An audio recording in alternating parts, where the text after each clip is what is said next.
e os outros empregados lá de cima das árvores só observavam sem entender nada que Silas pretendia.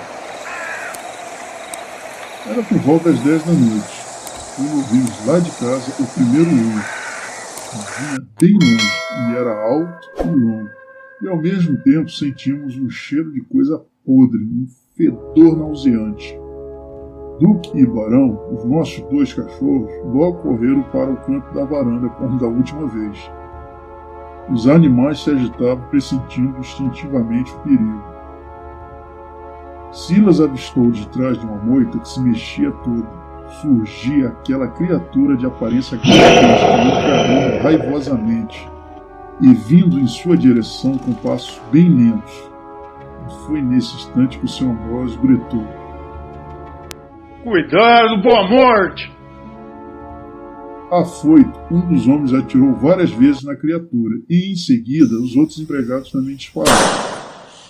Aquela coisa começou a uivar de forma aterrorizante e saiu correndo em direção à vegetação do brejo, fazendo bastante barulho. Os tiros cessaram e um silêncio se fez.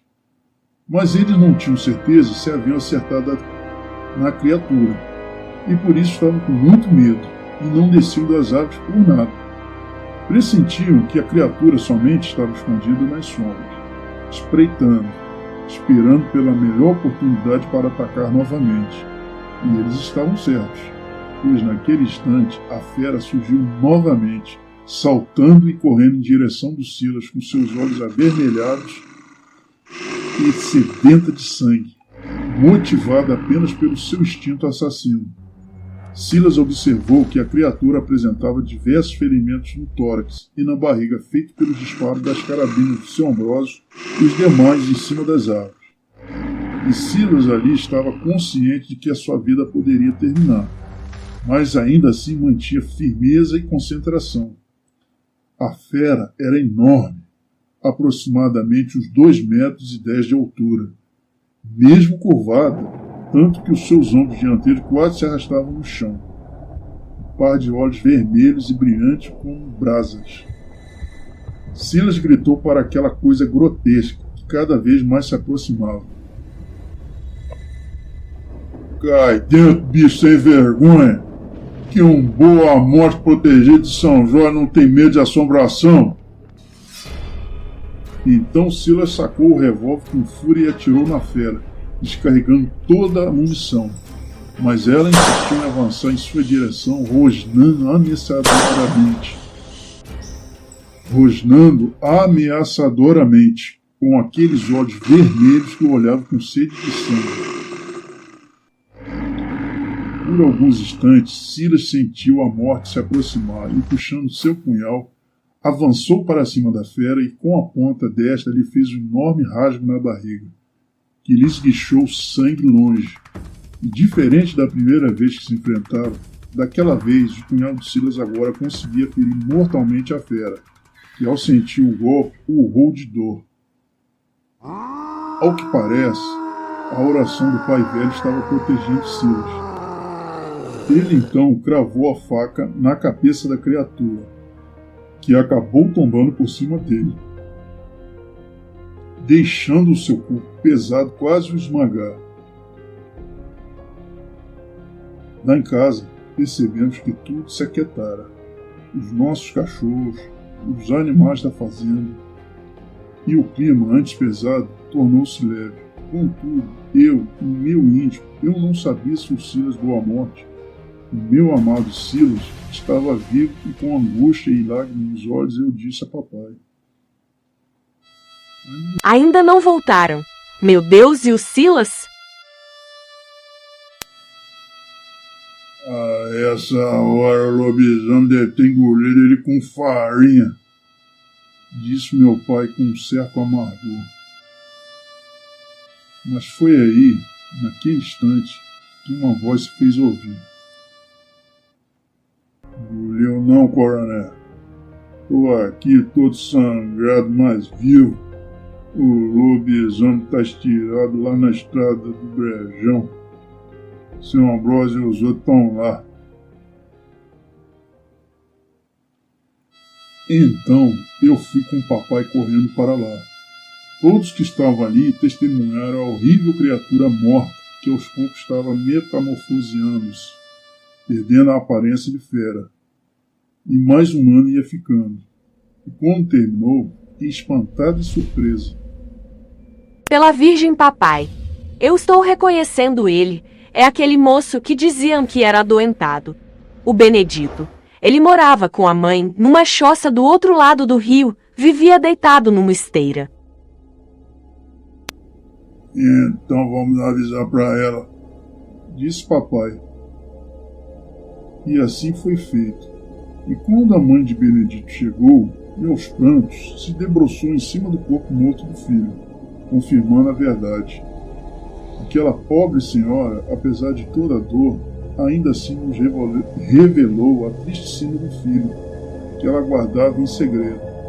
Contou ela o seguinte: certa noite de lua descobri que meu fio ficava se esponjando no chiqueiro e virando bicho, e ele ficou todinho nu, pois escondia a roupa num cercado. Então me lembrei que uma vez tinha escutado da boca do povo que se alguém dem queimasse a roupa dem quem virava bicho, a pessoa logo dem voltava a ser gente e nunca mais ia virar bicho. E pensando que aquilo ia acabar com o sofrimento de meu menino, eu então a resolvi de seguir ele numa noite de lua, e quando ele virou lobisomem e sumiu pela estrada do brejão, recolhi toda a roupa dele e queimei. Mas para minha tristeza aquilo não deu certo, e depois daquele dia ele nunca mais voltou para casa. Assim que a mãe do infeliz Benedito terminou seu triste relato, ela novamente caiu de joelhos e, tomando uma das mãos do cadáver do filho, e chorando, soluçando, a cobriu de beijos carinhosos. Comovidos pela cena, todos nós, num misto de vergonha e respeito, aproximamos todos daquela senhora idosa que sofria a perda do desafortunado filho. O infeliz Benedito fora sepultado numa clareira, e papai ordenou que uma cruz de madeira fosse posta em cima de sua cova. E naquele dia em diante, nunca mais apareceu lobisomem ou assombração por ali. Uns dias depois, Silas Boa Morte veio até a papai para acertar o trato e recebeu os 30 contos de réis. Papai tivera um prejuízo muito grande por conta da perda da maior parte do gado e estava perto de falir. Inclusive, disse que teria de vender parte da fazenda para pagar as outras dívidas. Eu estava muito triste com tudo aquilo, mas não tanto pelo fato de estarmos à beira da falência, mas pelo fato do Silas Boa Morte, o homem pelo qual eu estava apaixonada, ir embora. A vontade de dizer para ele o quanto eu o amava era grande, mas aquele era um tempo em que as moças de família não podiam tomar a iniciativa de um relacionamento, e tive de esconder a vontade de chorar. E papai, sendo um homem de palavra, já havia separado os 30 contos guardados em um cofre, dizendo ao Silas: aqui, seu Boa Morte, trato é trato. Silas então olhou para o meu pai e disse: coronel, parece que o baú do senhor ficou liso. Esse eu. Aqui tá paga. 30 contos de réis. Disse papai com certo mau humor, mas resignado. Sabe uma coisa, coronel Adolfo? O senhor sabe que me deve. E muito. Mas vamos fazer outro trato? Porque desse dinheiro eu não quero mais não. Sabe, coronel, tô pensando em acertar rancho por aqui nessas paragens, de modo que só lhe peço que me deixe trabalhar aqui como capataz, porque o senhor vai precisar de muita ajuda para recuperar a fazenda. Mas minha disposição e as mãos para trabalho é que não vai faltar. O coronel aceita? O que deu em você, seu bom amor? Tá doendo a cabeça? Por mim, tudo bem. Trato feito então. E não devolvo mais os 30 contos de réis, ouviu?